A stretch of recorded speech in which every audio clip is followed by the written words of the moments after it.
Get better. There isn't any of us that can't get better. So turn on this whole idea of personal development and personal growth. That was what my teacher shared with me that changed my life, starting a few steps from here at that convention. I'm telling you, for things to get better, you got to get better. Don't ask for it to change out there. Ask for you to change here. Don't ask for a more favorable wind. We call that naive. Don't ask for better seed, better soil. This is the only planet you got.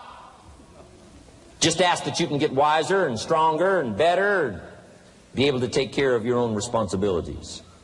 Get better. Learn how to handle the seasons better. Let's go through them. Just get better at handling the winters. You can't change the winter. You can't change the seasons, but you can change yourself. You say, well, what can I do about the upcoming winters of my life? The challenges that I know I'm going to face. Here's what you can do. You can get wiser and stronger and better. Just make a list of that trio of words. Wiser, stronger, and better.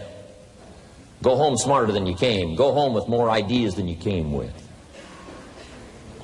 Next, get stronger.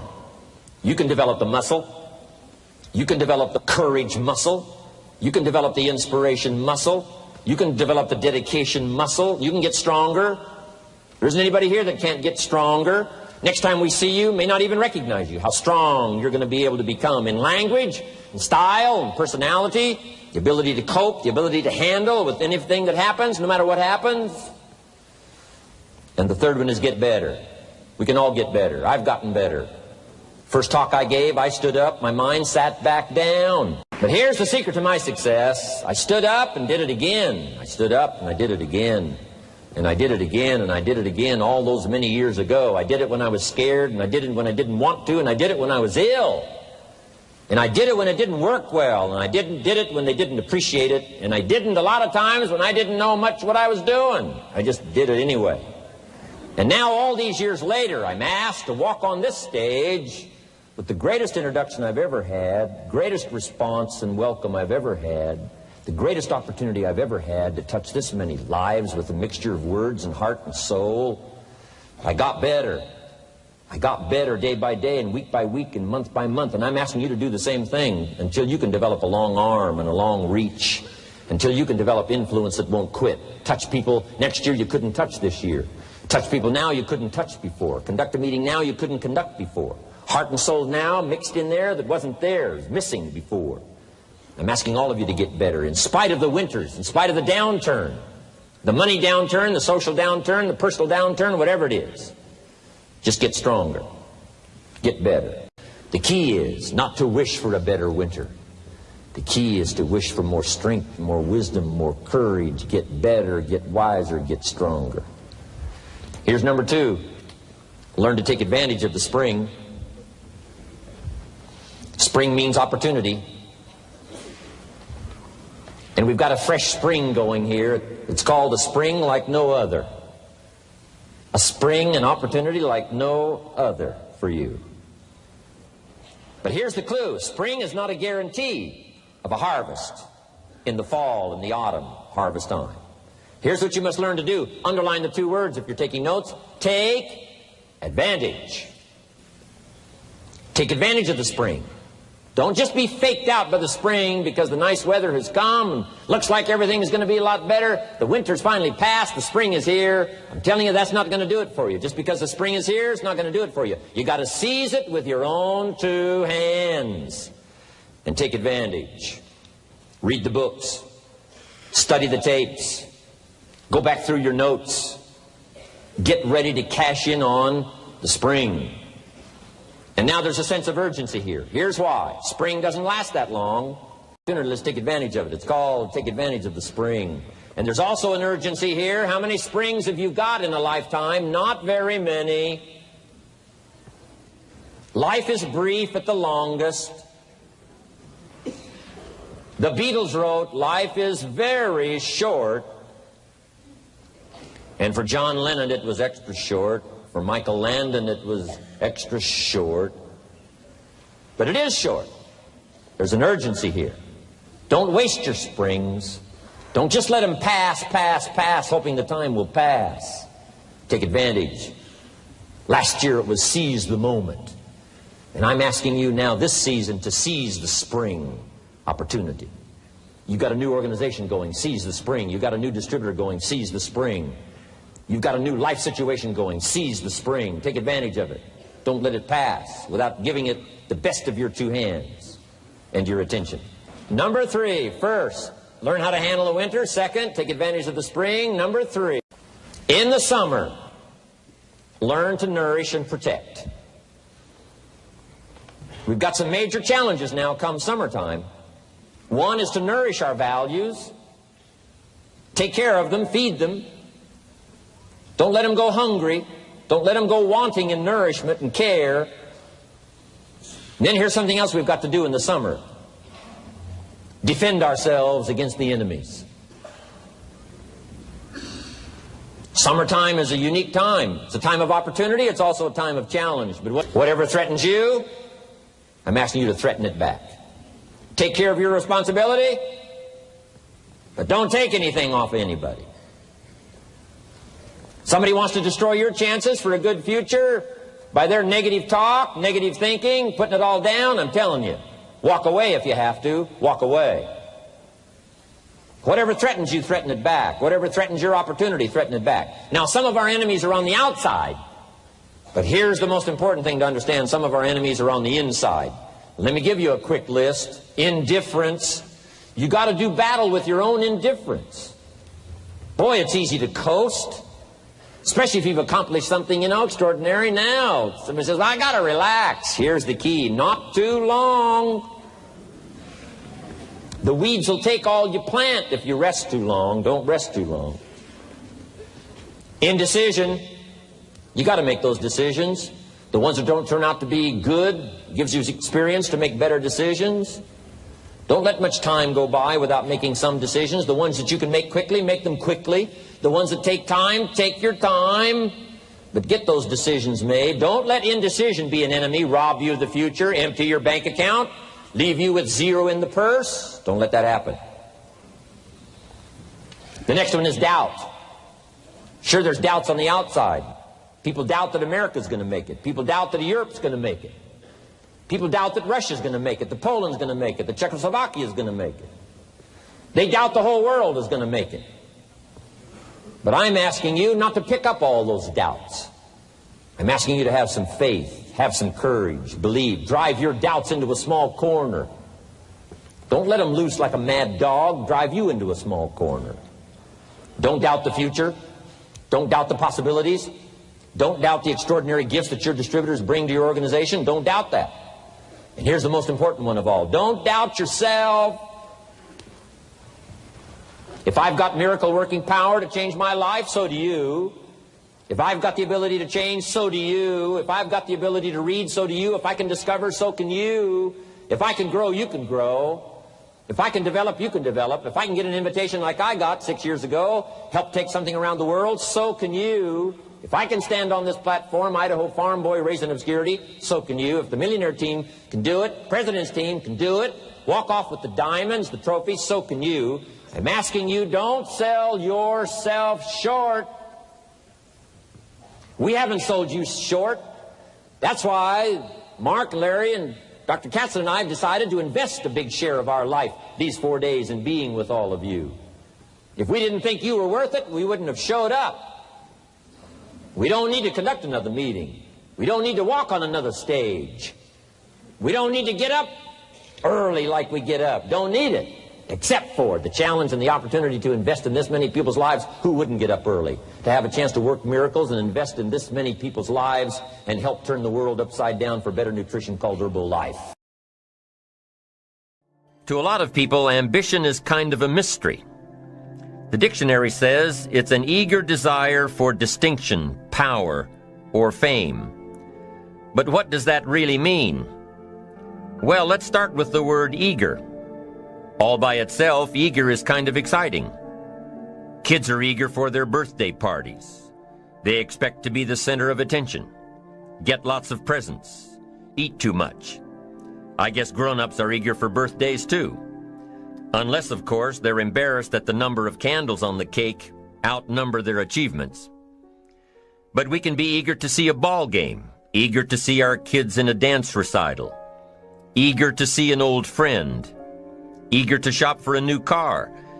Eager sounds like a lot of fun. But do you ever hear people say they are eager to live a better life, eager to have a better family, eager to make a lot of money? Probably not. And that's a problem. Because how I see it, living a better life, having a better family, and making a lot of money takes an eager desire. We have the remarkable ability to get exactly what we must have. But there is a difference between wishes and desires. We've all heard people say, "Oh, I wish I could just drop 5 pounds. I want to be a little lighter." And we've probably said it ourselves, especially after a big holiday dinner of turkey and homemade pie and every other thing we can possibly stuff ourselves with in one 8-hour period of time.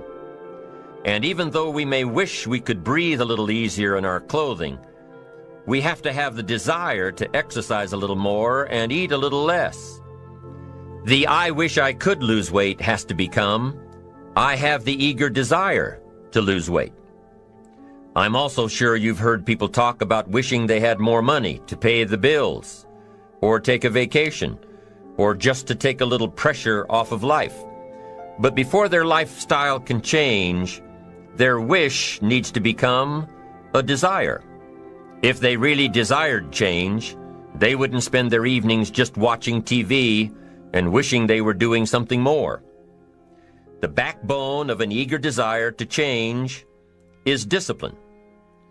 True ambition is disciplined, eager desire.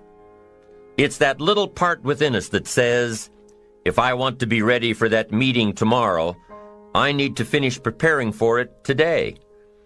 If I want to make sure I can pay for my kids' college education, I need to start saving today. If I want a better life tomorrow, I need to start working on it today. Ambition is a minute-by-minute, day-by-day mentality. To have the ambition to work towards a better family life, a newer car, a bigger house, a financially secure future, you have to live it every moment. If living a successful life was easy, I'm sure more people would be successful.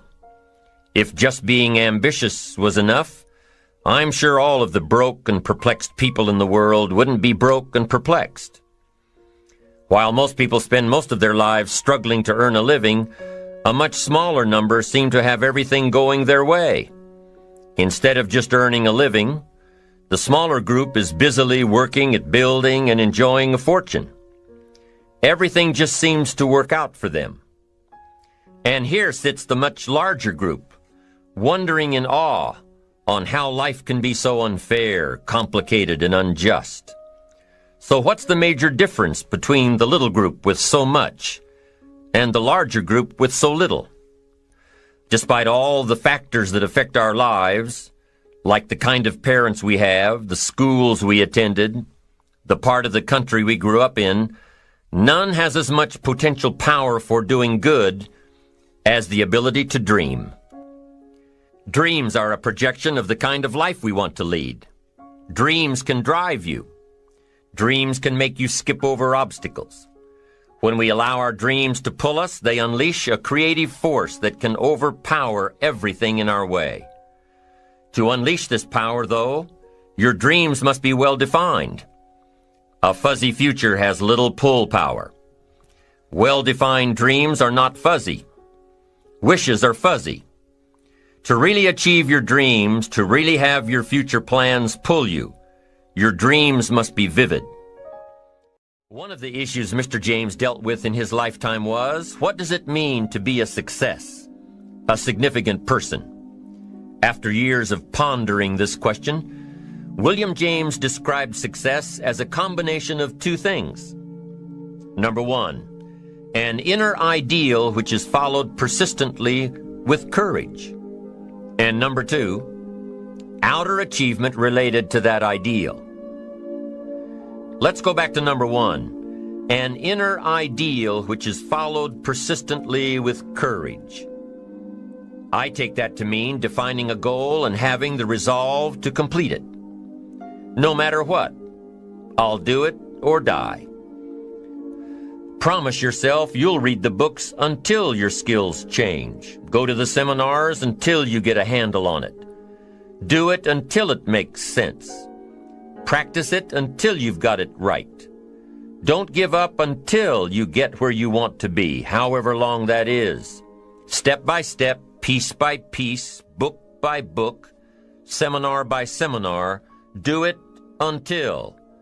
Go for it. Until is a very important word. It's magic. It means that you'll never give up. Don't miss the chance to grow, to pay the price. Until you learn, change, grow. You'll discover some of life's great treasures when you pay that price. William James' second part to success dealt with the outer achievement related to that ideal. You need both aspects to really be a success. But what Dr. James realized about his philosophy of success was that the first part is indeed more important than the second. Going for it. As long as you're working toward your inner goal, your dream, then success is possible.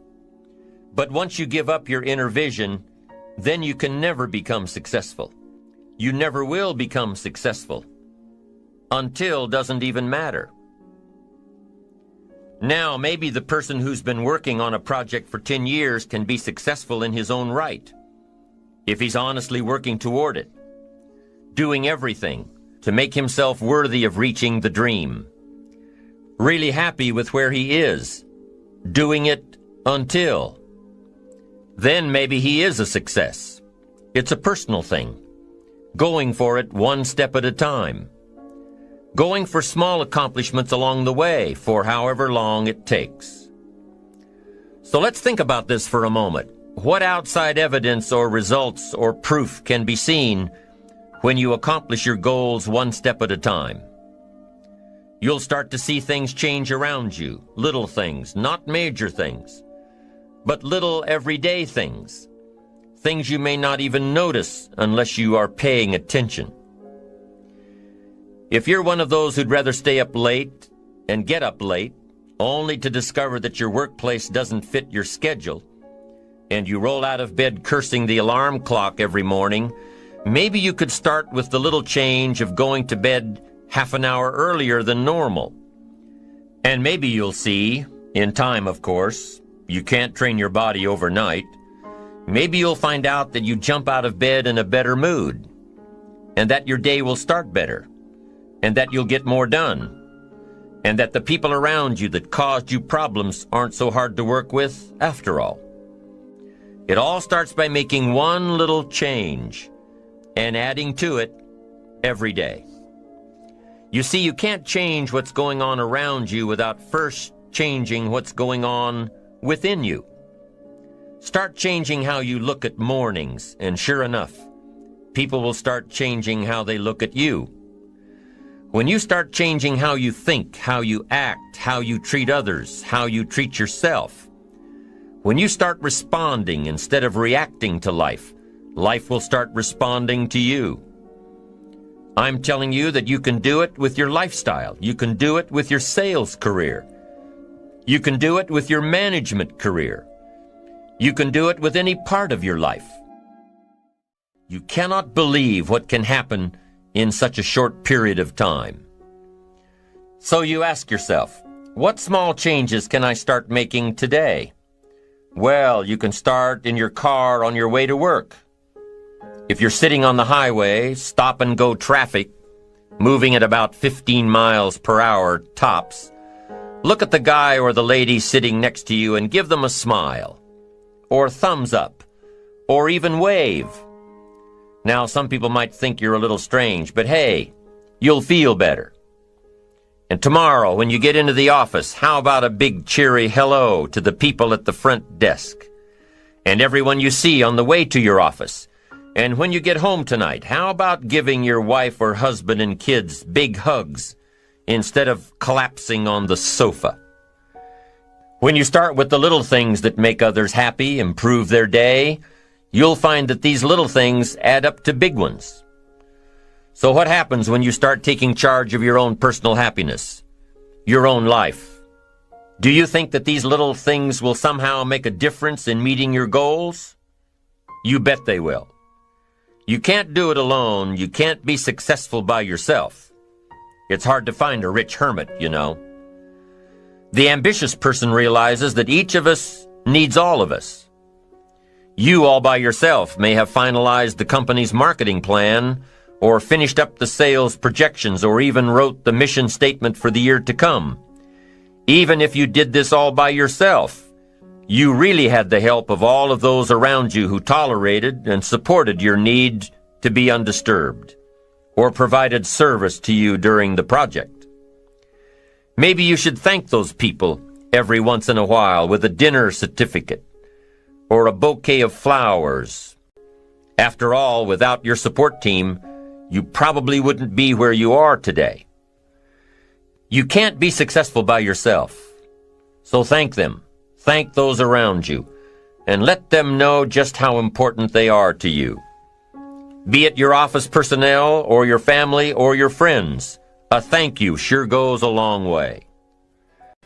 You don't have to worry about the winds that will most certainly blow around you, the obstacles, the negativity that will stand in your way. You don't have to worry about what other people will say. You just have to keep your mind on your course. Those winds may blow fast and furious, but if you know your path, if you know where you are going, they will help push you toward the dreams and goals and treasures that you have already decided you're going after. Your goals will push you forward, ahead of the stormy weather. There are some amazing people around that we can learn from today, people who have already braved the storms and come out on top. People who are still alive today. People who started with nothing and ended up with something great. Famous people, not so famous people. Maybe even people you know, but don't know their stories. People who had an early vision and ambition. People who turned their focused dreams into the reality of success. One of my friends tells this story about her dad. She thinks he's cheap. She gives him a hard time every time they go to one of those all-you-can-eat places, because he eats all he can eat, until he can't move, until he needs to take something for indigestion. But she knows where he came from, his history, and understands just why he is the way he is. He eats all he can eat because he was raised in an orphanage, a place where you had to grab all you could or you'd be hungry. But the real story behind her father is that he made himself a millionaire with nothing more than a dream. He watched his own father drown when he was 4, was taken away from his mother a few years later and put into an orphanage because he was so bad. Raised by other people, strangers. After growing up in foster homes, he decided to go out on his own. He barely finished high school, but he found a job as a vacuum cleaner salesman. He did well, really well. But the woman he loved didn't want to marry a vacuum cleaner salesman, and he really didn't want to be one.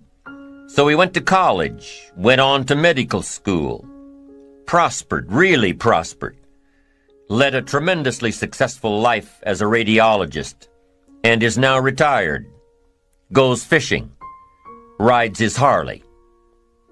Stories of success are all around us, everywhere. Take the time to talk to these people or read their stories. You might learn something. You might find out that they have already traveled the path you are now on. Many of these people have written books on their journeys. These books tell the stories and give the secrets that we can all learn from. Let's say you decided to take a trip, just a short one, maybe for a weekend. Let's say you want to go away to a place you've never been before. Wouldn't you want to find someone who had been there? Ask them a few questions? What's the best way to get there? The safest route? The quickest route? What do I need to bring to be totally prepared? What fun things should I look for on the way? What dangers do I need to avoid? By talking with someone who has already been there, it'll make your trip that much more enjoyable. It's the same thing with life. By listening to those who are farther along in the journey you are interested in taking, and learning from their successes and failures, you just might pick up something that will make your journey that much better. Listening to the stories of others can be motivating, captivating. They can provide that extra push you've been looking for. They can demonstrate what the power of ambition is truly all about. They've been there. Their knowledge is valuable. And when you use that knowledge and motivation to take action, you'll gain momentum. Eventually, you will find that the key to motivation, true motivation, is right there inside you. You won't have to look elsewhere to get pumped up, turned on, charged up. With the right knowledge behind you, you will learn how to motivate yourself. With the right knowledge, you will find yourself becoming inspired on your own. And in order to move forward, you must be motivated, inspired, ambitious. You must have dreams and goals that create ambition. Good ambition, positive ambition. Now, ambition does not mean being greedy. It does not mean being selfish. It does not mean getting ahead at the expense of others. Ambition is not greed. Ambition is not avarice, an all-consuming desire for wealth. Ambition is not hoping you can win at the expense of others. Do you suppose Judas was ambitious? He ended up with 30 pieces of silver, a fortune in those days. Was Judas successful because he had all that money? No, Judas sold out. Was Judas happy when it was all over with? No. The money didn't make him happy. What he did to get the money certainly didn't make him happy. What Judas became in the pursuit of his fortune caused him to end his own life. What drove him was not ambition. Ambition is not greed. Ambition is an eager desire to achieve, an eager desire to get ahead in life, to do more for your family, to prosper in health, wealth, and relationships. Now, desire does not always translate into ambition. Desire is what you want for yourself. A bigger house, a better car, a fatter bank account, a better life. I desire to have these things. Ambition is how you get there. Desire is sometimes healthy. Desire is sometimes unhealthy. Desire might say, I want the tallest building in town. The destructive side of desire might urge you to tear all of the other buildings down. I guess that's one way to do it. You might get away with tearing down the first one and maybe the second one. But in your desire to tear them all down, sooner or later, some guy is going to be standing out in front of his building saying, I'm on to you. Get out of here. And pretty soon you're no longer known as a builder. You're known as a destroyer. Now, the second way to have the tallest building in town is to see it, dream it, and plan it, and put your team on it, work on it. Go through all of the steps to get there. Do it right. Have the ambition to be the owner of the tallest building in town. And go through all of the right steps to get there. If you really want it, and have the skills to do it, and the patience to weather all of the storms, your ambition will lead you there. We get paid for bringing value to the marketplace. Now, it takes time to bring value to the marketplace. However, we do not get paid for time, so we cross that out. Mistakenly, the man says, I'm making about $20 for an hour. Not true. If that was true, you could just stay home, right, and have him send your money. So that's not true. We don't get paid for time. We get paid for value brought to the marketplace. Now, since that's true, here's one of the key questions of my talk to you today. Is it possible to become twice as valuable to the marketplace and make twice as much money in the same time? Is that possible? The answer is yes. Could you become 3 times as valuable as you might be right now to the marketplace and make 3 times as much money? in the same time? And the answer is yes. 5 times, 10 times? Of course. America is unique. It's a ladder to climb. It starts down here, let's say, at $5 an hour, and it keeps going up. Top income last year, $80 million. The guy who runs Coca-Cola. Now, that's a heck of a ladder. That's why everybody wants to come here, right? The boat people are not headed for Vietnam. People haven't plotted and schemed for 50 years saying if I could just get to Poland, everything would be okay. Not true. Everybody wants to come to America. And the reason is because we've got the best wind ever blowing in our favor. We've got the best economic opportunity anybody's had in 6,500 years. And all you have to do is understand it and take advantage of it. Now, there's some key questions to ask here. Why would the marketplace pay someone only $5 an hour? Very simple answer. They're not very valuable to the marketplace. Now, we must underline to the marketplace. This person might be a very valuable brother, yes. Member of the family, valuable, yes. Valuable member of the church, of course. Valuable citizen of the country, yes. Valuable in the sight of God, no doubt. We're all of equal value in the sight of God. But if you're not very valuable to the marketplace, you don't get much money. You say, well, it shouldn't be that way. Well, then you got to start your own country. You know, this one's been in process for 200 years, and this is the best we've been able to come up with so far. But here's the key. You don't have to stay here. Now, there was a big debate in Congress last year that this $5 was not enough, should be 6, should be 6, should be 6. But we don't need legislation. 6 is already on this ladder. The next step up. You know, if you work for McDonald's, they'll pay you $5 an hour to take out the trash. If you whistle while you take out the trash, they'll pay you $6 an hour. So we don't need that legislation. You just need to take lessons on how to whistle. Have a good attitude.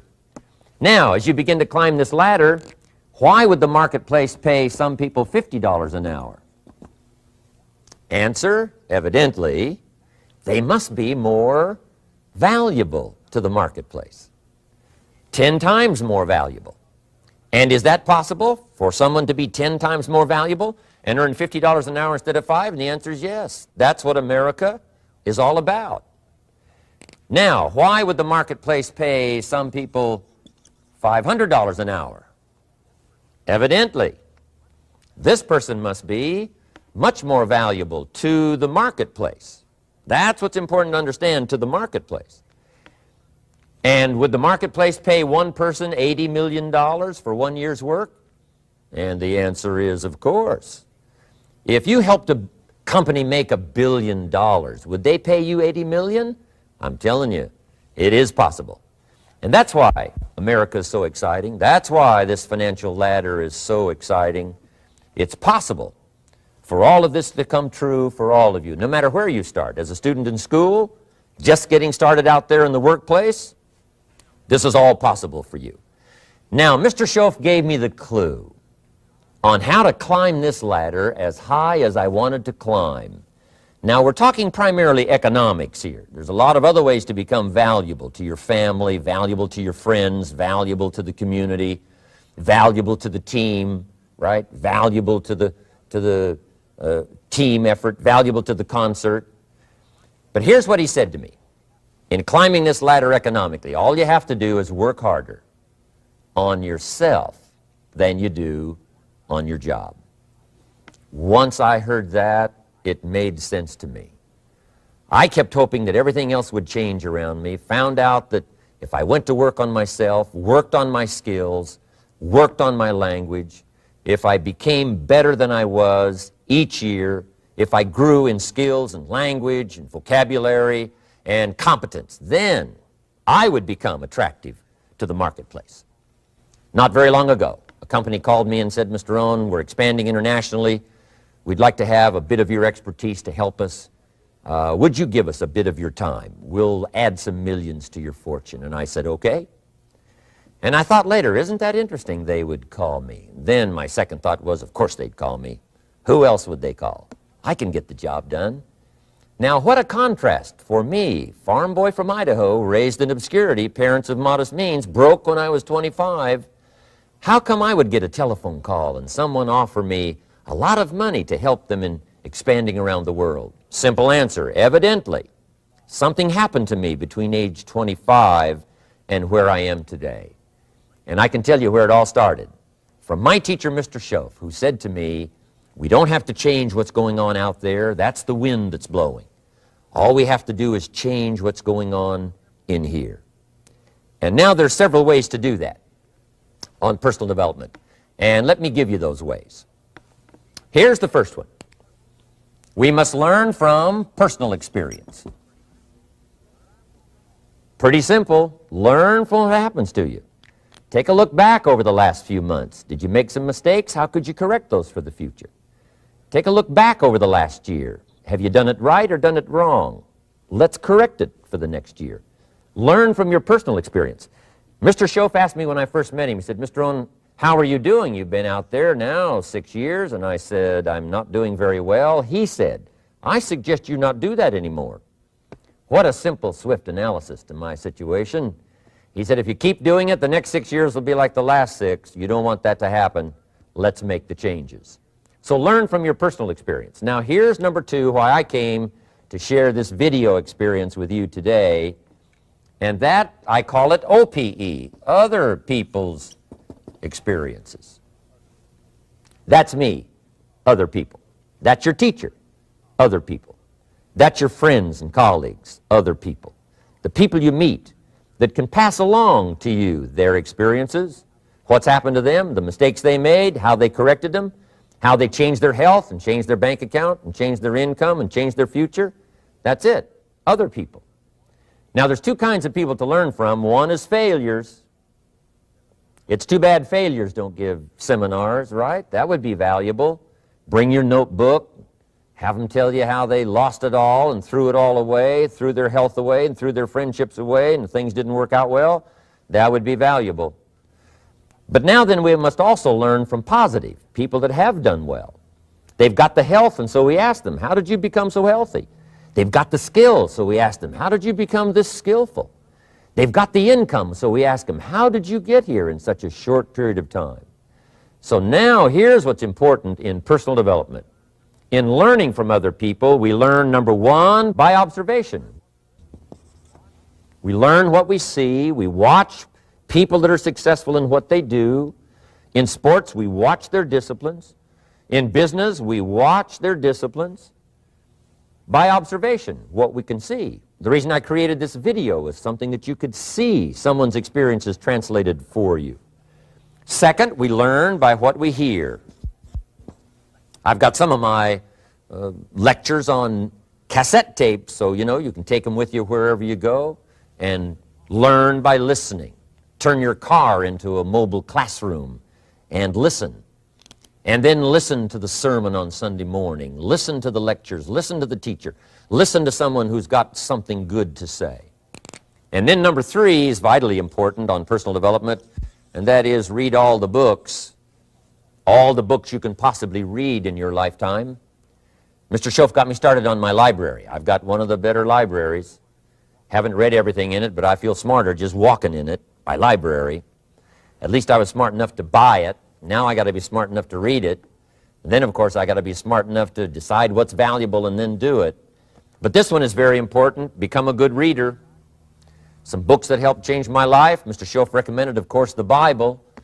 And my parents made sure I was a pretty good scholar by the time I was 18. That's been so beneficial for me, drawing from those illustrations, reading about those stories, people who made it and people who didn't make it, and what the difference was. And then other books that helped to really change my life. One called Think and Grow Rich by Napoleon Hill. And then a book that helped me become financially independent by the time I was 31. And that book is called The Richest Man in Babylon by George Clason. And I'm going to share a little bit of that book with you when I get to financial independence today, our 3rd subject.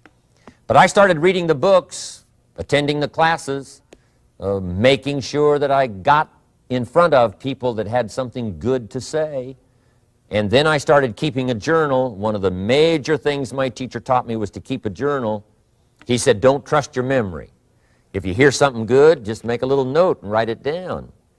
Now, at first I took, notes on pieces of paper and torn off corners and backs of old envelopes, and it didn't serve me well, thrown in a drawer. Then I learned to keep a journal, a bound copy of all my notes. So I would suggest you do the same. Things that impress you, a poem that impresses you. When you attend a class, some of the ideas that impressed you, jot them down. You read something in a magazine, right? Some ideas. Take those out, put them in your journal. Keep a good journal the rest of your life. This will serve you well. My journals make up a significant portion of my own library. And if you saw my library and saw my journals, I tell you what you'd have to say. This is the library, and these are the journals of a very serious student. No wonder Mr. Rohn is invited to lecture and speak on his experiences around the world. So I want the same thing to happen to you. Value captured that you can resort to later, go back over it and review it, and let it become valuable to you. So that's my first subject, personal development. Work harder on yourself than you do on your job. Develop the skills, learn the lessons, take the classes, absorb all that is being taught to you these days. And then later on, of course, you can sort it out, what's valuable to you and how to refine it for your business and for your life and for your future. But the main thing is to get it and start this process of personal change, personal development. And let me say it one more time. If you will change, everything will change for you. You'll never be the same. You'll keep growing. As you look back on a few months, look back on a few years, you won't believe the progress you can make economically, your relationship with your family, your friends, and whether you're in sports or economics or whatever. I'm telling you, that whole process of committing yourself for personal change, personal value, can really make your life unique and worthwhile.